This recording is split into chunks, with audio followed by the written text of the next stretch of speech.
Disrupting Japan, Episode 26. Welcome to Disrupting Japan, straight talk from Japan's most successful entrepreneurs. I'm Tim Romero, and thanks for joining me. Today, I'd like to introduce you to my good friend Brandon Hill of B-Tracks, and we're going to be talking about design with a capital D. So, what's the difference between design with a capital D and design with a lowercase d? Well, Brandon and I will get into that in just a few minutes. Now, I've been wanting to have Brandon on the show for a while now, but the two of us just never seem to be in the same city at the same time. You see, Brandon grew up in Hokkaido, and after high school he moved to San Francisco to study music and later design. He started B-Tracks at the pit of the Depression after the dot-com bubble burst, and has spent most of his time and effort since then trying to bridge the gap between Japan, the country in which he was born, and America, the country in which he lives. Now, over the years, Brandon and B-Tracks have been a real force for good in getting Western and Japanese startups to know about each other and to work together. In fact, this year will be the 8th annual Japan Night, a great pitch event Brandon started in order to introduce some of the best Japanese startups to U.S. investors and the U.S. market. We also talk about some of the most important trends in Japanese startups today, and a few very interesting projects he has up his sleeve.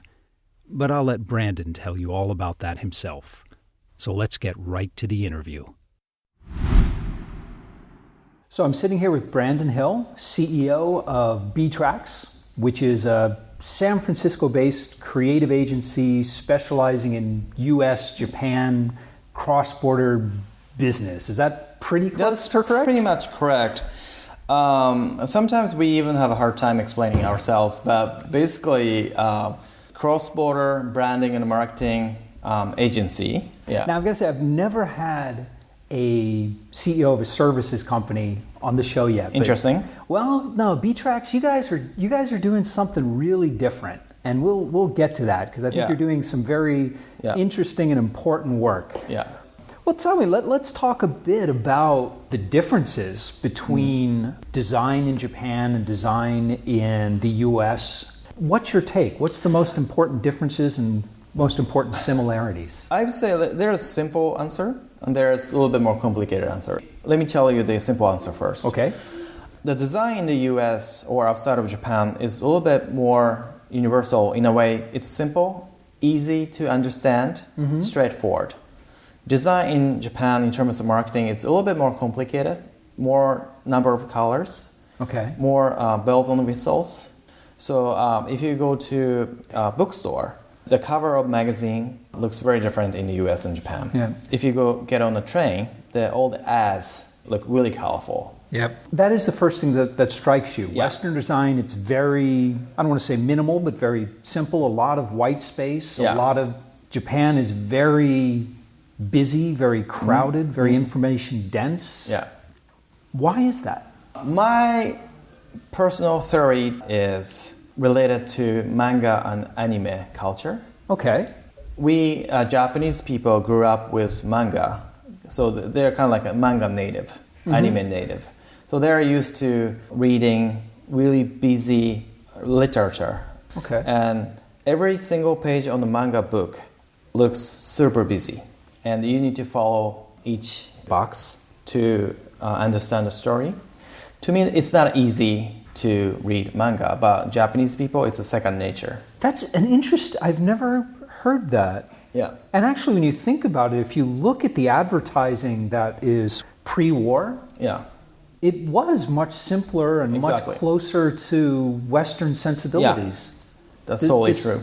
Busy, information dense is a very relatively new phenomenon. Yeah.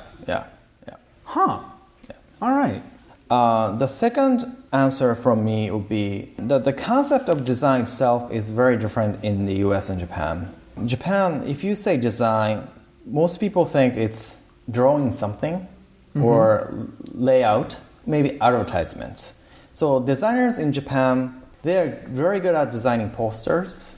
Right. Most of those design elements are towards advertisements. Okay. In the US, especially in Silicon Valley, San Francisco area, when you say design, there are various kinds of design. UI design, UX design, interactive, brand experience, 3D graphics, and web, obviously. But don't all those divisions exist in Japan as well? I mean, there are people designing 3D graphics, there's people who do UI. Yes and no, because Japanese businesses heavily dependent on agencies, large agencies such as Dentsu Hakuhodo. So they outsource the design elements to ad agencies. Whereas in the US, they try to have all those design departments or people in-house. There aren't too many real designers in Japan when it comes to UI and UX. So Japan lacks a depth of specialization and focus on UX. Exactly. Interesting. And sometimes Japanese people do not call those people as designers. Even though there are people who do UX, probably they call them something else, like they're more like a programmer? System engineers. All right. IA, informational architectures. It's really rare to find UX designers in Japan. So UX designers aren't really respected here? People don't understand the value, or? I wouldn't say they're not respected. They're not quite recognized. Okay. I was talking to one of our clients, one of the largest agencies in Japan. He had told me that the rates to hire UX designer in Japan is 1/4 or 1/5 of San Francisco. Well, that doesn't surprise me. Yeah. 1/4 or 1/5 is pretty extreme, isn't it? It is extreme because salary of designer is one of the lowest in this country, which is kind of unfortunate. I think it is interesting in that. So I've been in Japan for 23, 24 years now. Okay. And programmers, the salaries used to be horrifically low. They're still, lower than they are in San Francisco or New York, but programming is becoming more respectable. Larger companies are understanding the importance of it, and salaries and respectability have gone up. Yeah. Maybe with UX design, that's something that will happen in the future, hopefully for the designers. I would think so. I really think that will be the case. The more and more people spend their time on digital devices, the value of the UX designer will go up. But it does make sense. Design is a small component of the UX design. There's a lot of psychology and a lot of tracking. It's a real skill. Yeah. The definition of design is really challenging. Design with capital D includes a whole lot of things. Even include people who call themselves as growth hackers, data scientists, even like business people. That actually is our approach, like applying design thinking methods to your business. So you're viewing design as almost the entire go-to-market strategy, as a unified whole. We consider design to be applied to every element of a business. Okay. Anything from coming up with service product model to creating this organization structure, management, product development, which is quite common in San Francisco startups, using design thinking methods to define users, define products, define go-to-market strategies. But it's still relatively unknown in Japan. Very new or unknown. But there are a handful of people who realize the importance of design toward business. So we do get a lot of inquiries from businesses in Japan requesting us to consult them. We were talking about design encompassing not just the go-to-market, but all the business processes. Yeah. I find that a really intriguing idea. Yeah, it is. So how would that apply to, say, something like accounting. Or back office processes? It's funny you asked me because a couple of weeks ago I attended one of the workshops in San Francisco related to design. The guest speaker for that was head of UX department of Intuit. Okay. You know Intuit. Sure. Intuit is a company of QuickBooks.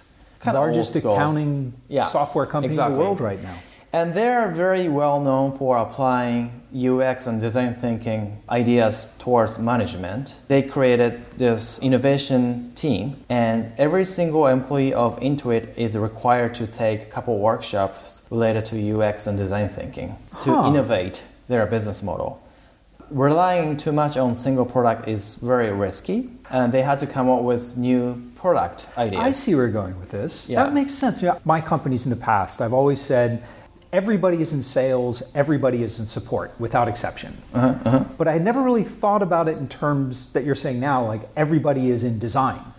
That's kind of the missing piece, right? Exactly. So that's the product. The philosophy of B-Tracks is everybody is a designer in this company. All right. No matter what you do. So applying design thinking concept, you want to improve the process, you want to improve the experience.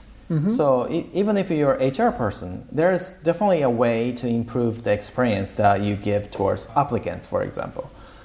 Giving better interview process, giving better interview experience. Okay, so instead of looking at a corporate process as a sterile flowchart, you're looking at it as a UX challenge. Exactly. Excellent. That's a really good way of looking at it. My definition of designer is somebody who solves a problem within the best possible process.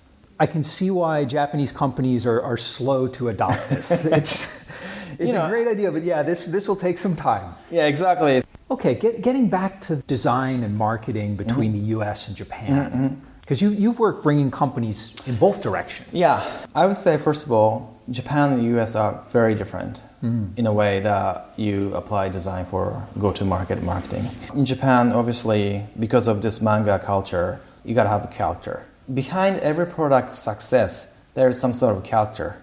In the US, if you do it, it's so childish. Do you find that's true on B2C and B2B, or particularly B2C? I would say it's both. Really? Because I've seen some B2B companies using some characters.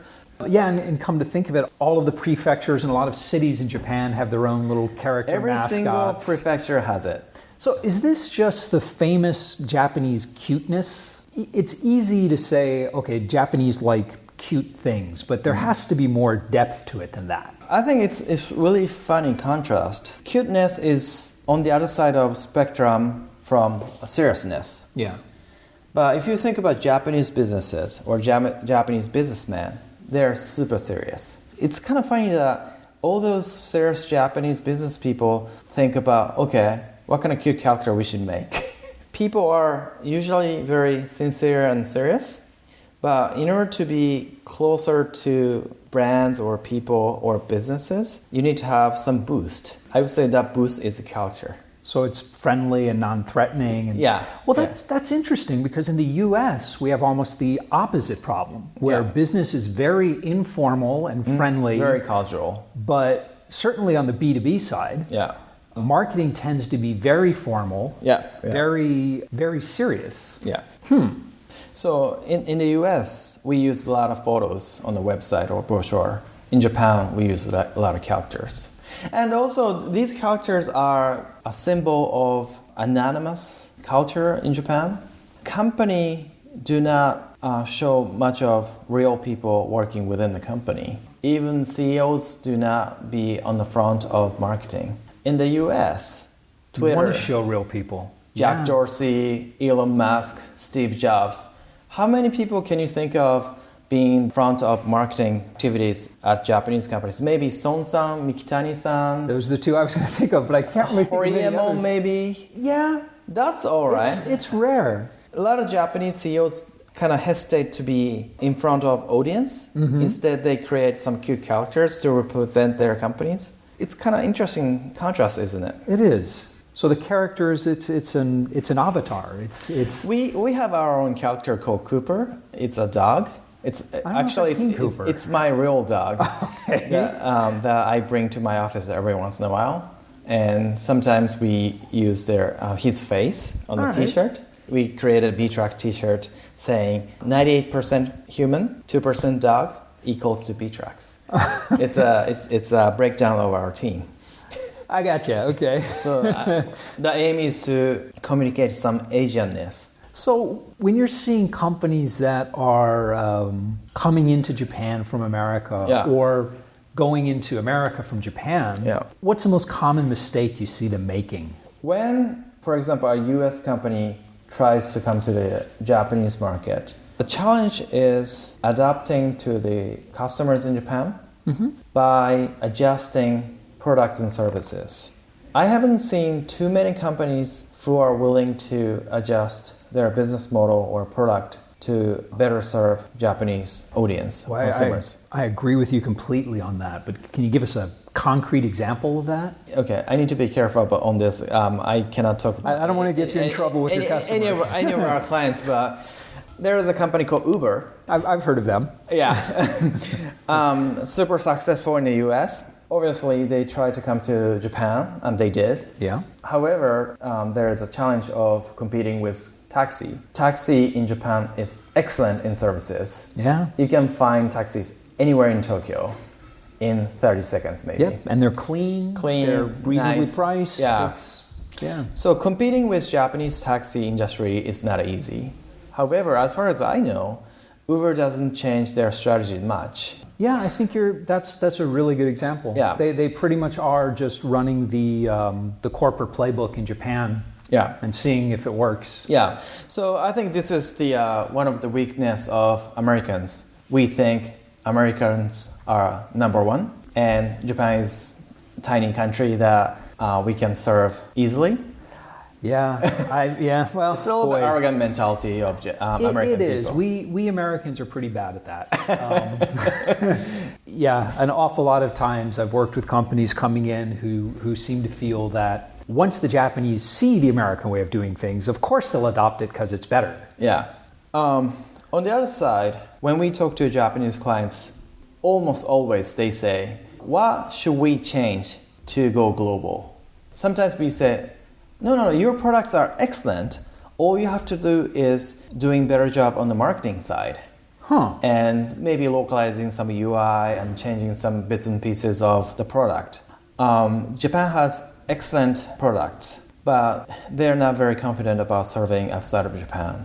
Right. So they come to us saying like, okay, we'd like to do something from scratch. We need to develop something from the ground up. So whereas the Americans don't want to change anything, the Japanese want to just rewrite everything? Exactly, yeah. Boy, just extreme differences. It is extreme, it is. Moving from design, I really want to talk about some of the other things that you and B-Trax are doing to promote the startup ecosystem here in Japan. Yeah. And I know you're running an internship program. You've got a couple of... Well, why don't you tell us about it? Because you can do it better than I can. Although my passion is design, since I've lived in San Francisco for such a long time, startup culture is a natural thing for me. Every single night, there's a startup event. The startup is nothing special in San Francisco. If you walk down the street, 3 out of 5 people are either entrepreneurs or working for startups. So I was a big fan of startup events for a long time. And there's one day, French startups presenting their products at an event called SF New Tech. And I was like, oh, this is interesting. I thought about, how about presenting Japanese startups there? At that time, this was back in 2010. Within a few months, I got a chance to come to Japan. Interestingly, I was selected to be one of the judges at a Japanese startup event, simply because I live in San Francisco. We had very low bars back in 2010. It's a little, they're a little more selective these days. Yeah. But And the event was audience size was 50 people. Yeah. And the organizer had told me this is all the Japanese startup people here in this room. I was like, are you serious? And he says yeah, of course. There are only a handful of entrepreneurs in Japan, maybe 10 or so. And we have 5 companies from those 10 companies. Right. And they're good. They're excellent. What they produce is sometimes better than startups in San Francisco. Yeah.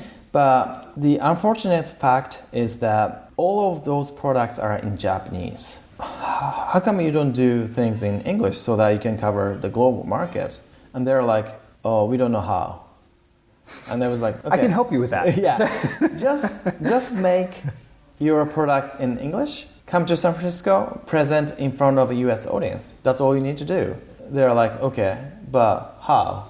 Don't worry about it. We'll hold an event called Japan Night, where Japanese startups compete in San Francisco. So how long was it from the time where you met these first startups to the time you had the first Japan night? 3 months. 3 months. That's moving fast.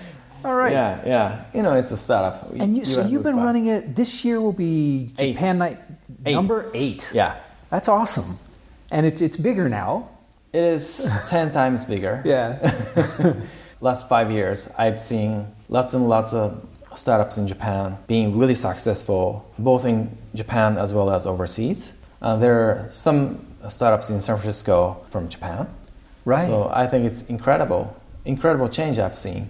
There has been this trend recently. I mean, now there are so many more startups in Japan than there were just 8 years ago. Yeah. And quality's gone up as well. Yeah. There's been a real trend recently for Japanese companies to move to San Francisco. Exactly. Sometimes that's good, sometimes it's bad. What are your thoughts on it? When is it good for a company to move to San Francisco, and when is it best for them to stay in Japan? I think it could be timing, but I think it's more towards products they are making and the target market.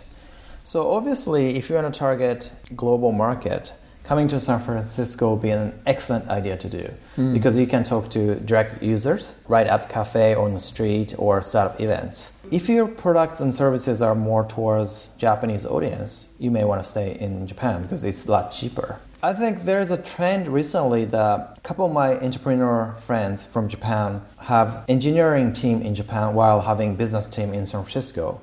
I thought that was the perfect mix. Because you can save a lot of money by hiring engineers in Japan. They're excellent, hardworking people, while expanding their businesses in the US, the hub of startup, which is San Francisco. So by mixing those two, you can create a global team.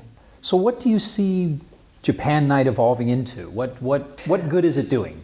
It's fun. That's always good. Exciting. I feel like I'm doing something back to the society. Yeah. However, it's interesting that you asked me that question. I have recently started thinking about maybe we should not limit this to Japanese startups only. Oh? So I even consider about changing the name because calling it Japan Night is kind of limiting itself to Japanese startups. So you're thinking of bringing in startups from the rest of Asia? Or? Yeah, something like that would be Okay. good. After going to different countries, I started thinking about limiting to Japanese companies only might not make sense anymore. Okay. Because everything is global now. Well, actually, come to think of it, a lot of the companies pitching at Japan Night weren't Japanese companies. Actually, no. Either the company is not originally founded in Japan or speakers are not Japanese. Right. Which are absolutely okay to me. No, it's great. But you're right. Things are going global. Yeah. A lot of the pitch events here in Japan, there are a lot of companies coming from Southeast Asia and more coming from Europe and occasionally the US as well. I think that's great. I do too. Yeah. What about San Francisco? Is it at the pitch events there? Is it mostly local startups or do you get that global mix of... Recently, I do see global mix more and more. Companies from China, companies from Singapore, companies from Europe. And speaking of that, right next to our office, there is an incubator called Block 71. Block 71 is a huge incubator in Singapore, hosting 300 startups. That's right. And they recently opened an incubator in San Francisco. And I talked to them and they say their plan is to keep sending startups one after another to San Francisco. And I thought this is getting kind of crazy, a country spending money to set up a facility for its startups to go to the global market. And I would think Japan should do that. You also have an internship program, don't you? Yeah, I don't know if we should call it program. It's not that big deal. We accept Japanese young people to work at our office in San Francisco to give them some global experience. Okay. And I started doing this again 5 years ago when we started doing Japan Night, simply because we need to have more people to help us organize Japan Night. It's primarily organized by interns. The people who come from Japan to San Francisco are extremely intelligent, extremely smart, very, very creative. I simply think there are so much great people in Japan coming to the US. So if we can work together, we can accomplish something very big deal. Yeah, I agree. So how long is the internship? It's a couple of months? Typically, it's somewhere between 2 to 3 months. Okay. Yeah. And we'll be sure to put a link to this up on the website, because I'm sure a lot of the younger Japanese listeners would be delighted to go and intern in San Francisco. Yeah. Speaking of that, I'd like to point this out. We get a lot of interns for marketing position. Recently, we get some interns for engineers, almost no interns for designer position. It's kind of shame. We're a design company, and Japanese designers are great, but for some reason, designers in Japan are not thinking too much about going outside of country. They should, because designers in San Francisco it's kind of like stars. Especially the way you were describing design as a whole system. It would seem that it'd be incredibly valuable for Japanese designers to kind of go and understand it. Yeah. So I highly encourage any designers in Japan to apply to us. Okay. So all you designers out there, go to the website. There's a link. Go talk to Brandon. Exactly. And designers have special spot in B-Tracks to work. Excellent. And you're also stepping that up a bit, right? You're opening up a full-blown co-working space. Yeah, there are lots and lots of co-working spaces in San Francisco, maybe 20, 30 of them. And there are a lot of startups. But almost none of them offers any mentoring or support in terms of design. They have VCs, they have startup entrepreneurs as mentors, but we always wanted to provide our design consulting services to startups and corporations and mixing startups and corporations together. And I thought about doing this cross-border basis will be super exciting. So we'll be opening up a co-working space called D-House. D-House. Cool. In October 2015. The concept of D-House is providing our design mentoring to corporations and startups. And we create this environment for startups and corporations to collaborate. There will be corporations from Japan. There will be startups from Japan. There will be startups from local area. So this is sort of an open innovation program as applied to design. Exactly. Totally. That's perfect, 100%. The name D-House came from Bauhaus, German school of design. Right. Back in 19th century. There's a term called form follows function. Right. And we follow that concept and vision. Okay. So design should be there to support your business. That's fantastic. I don't know how I'm going to possibly edit this all down to 30 minutes.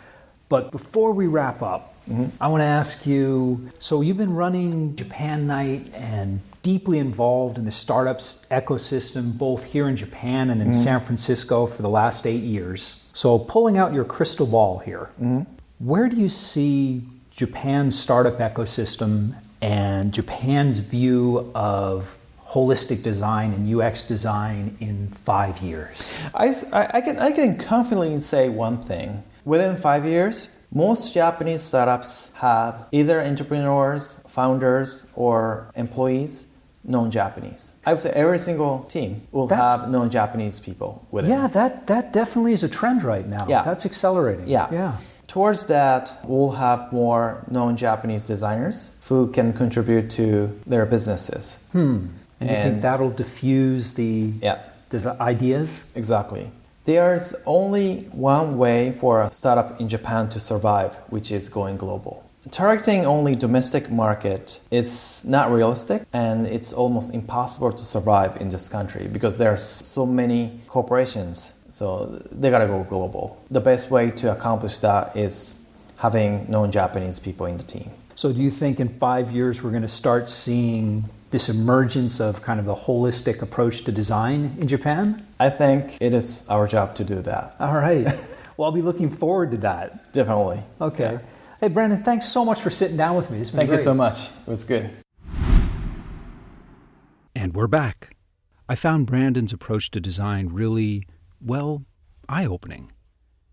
The idea that in a great company, everyone should be involved in not only sales and support, but also product design as well, filled in some important gaps for me. If employees are engaged and deeply care about the product, of course, they'll be a great source for contributions to product design. And more important, perhaps, viewing process improvement as a design challenge rather than an optimization problem yields very different and almost certainly vastly superior results. I've been a programmer my entire life, and suddenly I find myself wanting to study design. If you've got an opinion about Japanese design, either with a capital or a lowercase d, and I know a lot of you do, drop by disruptingjapan.com/show026 and let us know what you think. When you drop by this site, you'll see the links and sites that Brandon and I talked about and much, much more in the resources section of the post. And if you get a chance, please leave us an honest review on iTunes. It's really the best way you can support the show and help us get the word out. But most of all, thanks for listening. And thanks for letting people interested in Japanese startups know about the show. I'm Tim Romero, and thanks for listening to Disrupting Japan.